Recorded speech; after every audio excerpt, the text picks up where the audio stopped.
हे दोस्तों की हाल चाल कैसे हो तुम सब। स्वागत है तुम्हारा एक और नई वीडियो में एक और नए कॉन्सेप्ट के साथ। आज हम पढ़ने वाले हैं यूनिफॉर्म एक्सेलरेशन रिटार्डेशन मोशन का graph construction cam and follower में। तो यूनिफॉर्म मतलब कि एक्सेलरेशन या रिटार्डेशन जो भी होगा वो कांस्टेंट होगा। अब इसमें भी कई सारे स्टेप्स होने वाले हैं, मैं तुम्हें सिंपल फॉर्म में बता देता हूँ क्या क्या होगा। तो चालू करते हैं। सबसे पहले स्टेप 0, स्केल सिलेक्शन। स्केल कैसे सिलेक्ट करेंगे? Depending on the total theta which has been given in the question, हम डिसाइड करेंगे कि हमें कितना स्केल चाहिए। अब जैसे कि मैं जनरली 180 डिग्री से कम स्केल अगर ओवरऑल थीटा दिया हो तो लेता हूँ स्केल 1 सेंटीमीटर 10 डिग्री, और अगर 180 डिग्री से ज़्यादा हो तो मैं लेता हूँ 1 सेंटीमीटर 20 डिग्री। अब ये हो गई स्केल की बात। वाई एक्सिस में भी तुम्हें अपने राइज, जो भी राइज दिया होगा कि फॉलोअर इतना राइज हुआ, उस हिसाब से स्केल लेनी है। एंड स्टेप 1 बोलता है जो भी स्केल हो उसका एक रेक्टेंगल बना लो। मतलब कि तुमने अपना ये सब बनाने के बाद उसको एक क्लोज रेक्टेंगल बना दो। उसके बाद उस रेक्टेंगल को स्टेप 2 में तुम डिवाइड करोगे रीजन्स में। कौन कौन से? राइज, ड्वेल और रिटर्न। इन रीजन्स में डिवाइड करने के बाद स्टेप 3 में उसी में से राइज और रिटर्न वाले रीजन्स को 6 इक्वल पार्ट्स में डिवाइड करोगे। ये हो जाएगा तो आएगा मेन मुद्दा जो तुम्हें कवर करना है। क्या है वो होगा, तुम जब ये 6 पार्ट्स में डिवाइड कर दिए उसको नेमिंग करोगे। राइज रीजन है तो लेफ्ट से राइट जाओगे, 0 1 2 3 4 5 6, और रिटर्न है तो राइट से लेफ्ट में आओगे, 0 1 2 3 4 5 6। ये होने के बाद जो मिड लाइन है ना, दोनों में जो डिवाइड करने के बाद आई है, मिड लाइन को तुम 6 इक्वल पार्ट्स में डिवाइड करोगे। अब मिड लाइन कौन सी थी? थर्ड वाली को 6 पार्ट्स में डिवाइड करके उसको भी नेमिंग दोगे, 1 2 3 4 5 6, 1 2 3 4 5 6। ये होने के बाद सेम नंबर वाले पॉइंट्स जो हैं, जैसे कि 0 से स्टार्ट हुआ तो ये 1 और ये 1, ये कॉमन पॉइंट आ रहा है। ये 2 और ये 2, ये भी कॉमन पॉइंट। 3 और 3 common point. 4 and 4 common point. 5 and 5 common point. 6 and 6 common point. ऐसे करके तुम दोनों साइड में मार्क करोगे पॉइंट्स, और जब उसको कनेक्ट कर दोगे तो वही हो जाएगा तुम्हारा डिस्प्लेसमेंट का ग्राफ।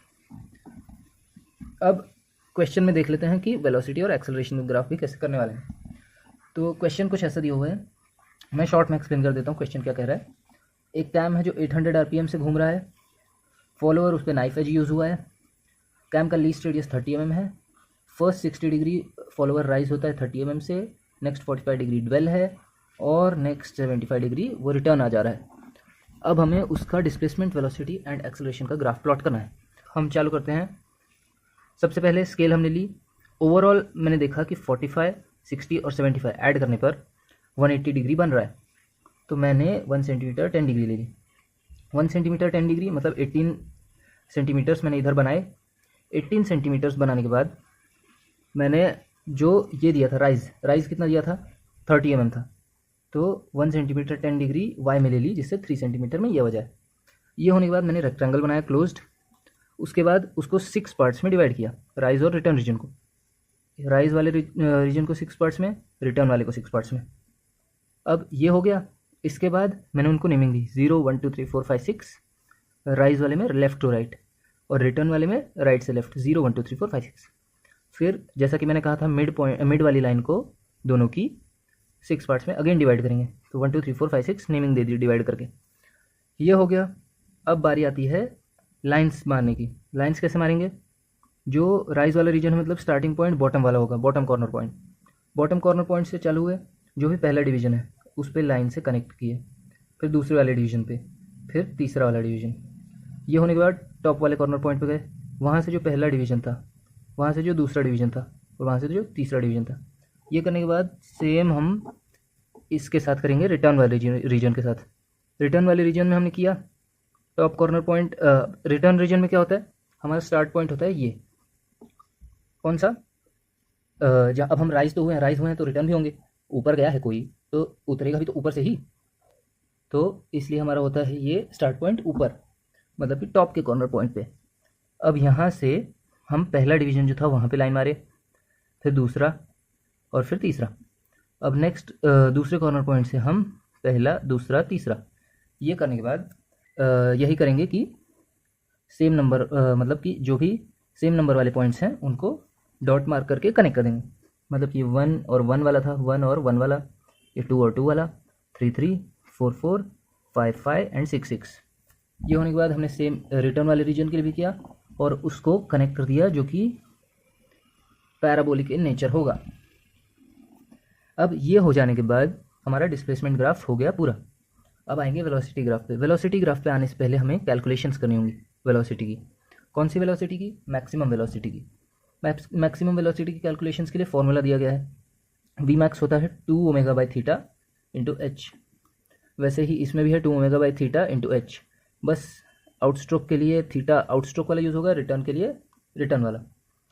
तो 2 दिया था 2 पाई ओमेगा बाई 60। ओमेगा फाइंड करने के लिए 2 पाई एन डालना पड़ेगा। एन क्या दिया है? 800 दिया है।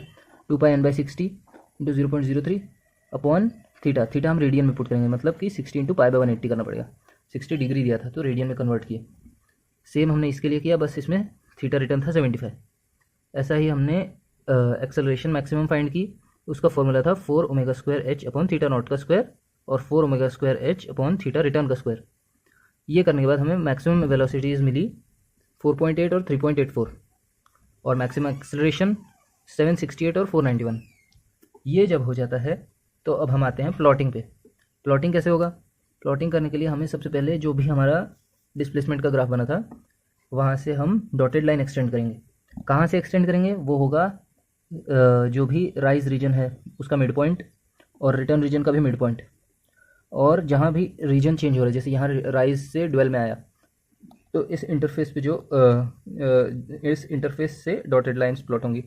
यहाँ ड्वेल से रिटर्न में गया है तो यहाँ से, तो वैसे ही डॉटेड लाइन एक्सटेंड की। ये होने के बाद हम स्केल डिफाइन करेंगे। स्केल क्या डिफाइन करेंगे?